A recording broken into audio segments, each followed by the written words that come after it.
is a lamp unto my feet, and a light unto my path. Thy word is a lamp unto my feet, and a light unto my path. A reading from the Book of Wisdom, chapter 18, verses 14 to 16, and chapter 19, verses 6 to 9. When peaceful stillness compassed everything, and the night in its swift course was half spent, your all-powerful word from heaven's royal throne bounded, a fierce warrior into the doomed land, bearing the sharp sword of your inexorable decree. And as he alighted, he filled every place with death. He still reached to heaven while he stood upon the earth. For all creation in its several kinds was being made over anew, serving its natural laws, that your children might be preserved unharmed. The cloud overshadowed their camp, and out of what had before been water, dry land was seen emerging. Out of the Red Sea, an unimpeded road, and a grassy plain out of the mighty flood. Over this crossed the whole nation, sheltered by your hand, after they beheld stupendous wonders.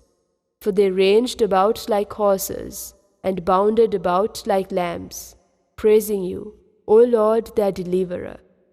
This is the word of the Lord.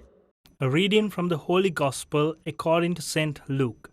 Jesus told his disciples a parable about the necessity for them to pray always without becoming weary. He said, "There was a judge in a certain town who neither feared God nor respected any human being. And a widow in that town used to come to him and say, 'Render a just decision for me against my adversary.' For a long time the judge was unwilling, but eventually he thought, 'While it is true that I neither fear God nor respect any human being, because this widow keeps bothering me, I shall deliver a just decision for her, lest she finally come and strike me.' The Lord said, 'Pay attention to what the dishonest judge says. Will not God then secure the rights of his chosen ones, who call out to him day and night? Will he be slow to answer them? I tell you, he will see to it that justice is done for them speedily. But when the Son of Man comes, will he find faith on earth?' This is the gospel of the Lord." My dear brothers and sisters, and my dear children, I would like to take you to the first sentence of today's gospel. Always pray and never become discouraged. Always pray and never become discouraged.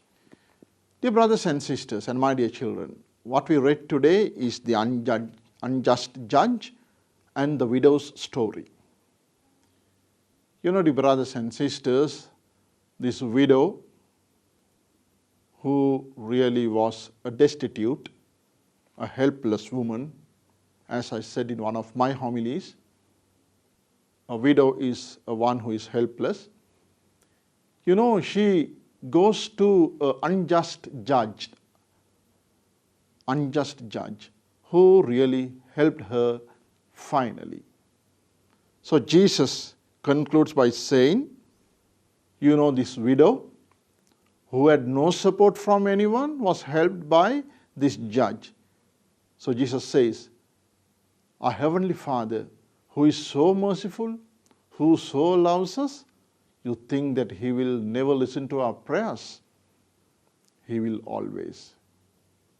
Dear brothers and sisters, we cannot give up our prayers for any matter.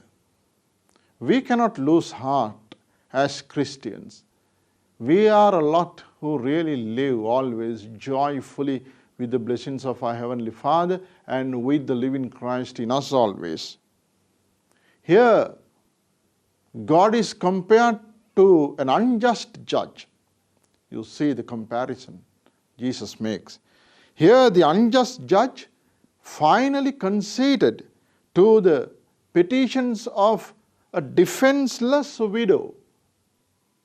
So God, who is always loving, so who is always merciful, He will answer our prayers always, dear brothers and sisters.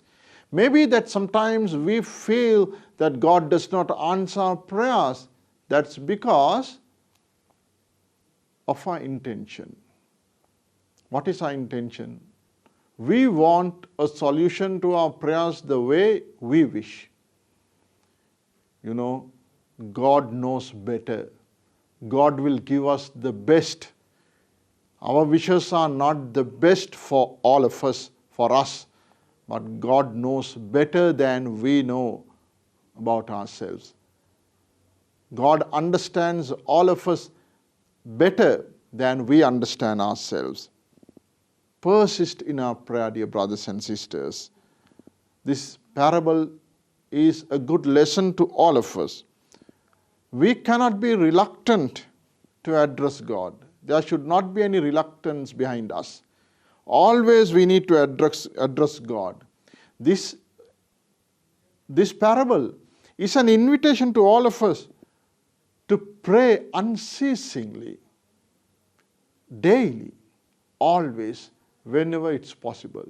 You know, dear brothers and sisters, for that matter, the practice of prayer which we have inherited, or which always the church teaches us, is a beautiful thing to us, dear brothers and sisters, where we really experience the presence of God in us. So continue in your prayer. All these days we reflected upon the importance of prayer in our lives, dear brothers and sisters. So with this blessing, I wish all of you a good day. May God bless you, dear brothers and sisters, and my dear children.